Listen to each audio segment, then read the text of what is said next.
Hey everyone, Monk Music Tips back with another video. Today we'll be diving into how to make a MACH-HOMMY experimental beat. Elements we'll be focusing in on are specific plugins, altercation of sound and pitch, and sample chops that resonate with MACH-HOMMY. Prior to listening in on this full beat, let me first elaborate on these elements. Plugins I used were FabFilter Pro Q3 and Volcano 3. I transposed one drum sample down an octave while leaving the other one at its standard octave. I used Bark of the Dog 2 to boost the low end of my kick. I used Sound Toy to alter the pitch and sound of the piano loop. I used RC20 to give it a lo-fi and gloomy feel. I used Sound Toy's micro shift on the piano loop to alter its sound. And lastly, I added various keynotes on other VST instruments to add layers to the beat. Next, I cut the piano loop to find and add echoing effects to my melody. This requires a lot of playthroughs because you're trying to find the right pocket for an additional sound in your mix. Once I had the sample cut properly, I sought out an additional drum element to give it more rhythm. When you're adding drums, I prefer simple. A simple drum pattern allows vocals and layers to stand out in the mix. But most importantly, it sets the tone and pace of your song. So I just highly recommend you be mindful about what drum sounds you choose and how you add them to your mix. Lastly, before we dive in on listening to the full beat, it is important to give power to your kick drum. I would add your own kick to your beat and add plugins that boost its low end. I also would do a low pass filter to give room for the hi-hats and other elements in your mix. Also, I cut both the low end and the high end of the EQ field and transposed it in an octave to create a percussion for one of my kick drums.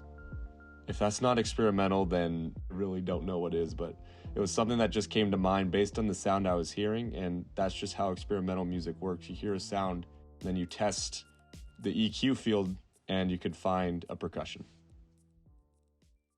All right, let's dive into the beat. This is for MACH-HOMMY and the inspiration you provided to my life. Let's enjoy this experimental beat together.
Shout out to MACH-HOMMY for having me make this beat. If you have any questions or comments about what specific elements or instruments I used to make this project, leave them in the comments below. If you enjoyed this video, please like and subscribe as more experimental content will be releasing in the upcoming weeks. Thanks for watching, everyone. Take care. Hope to see you soon.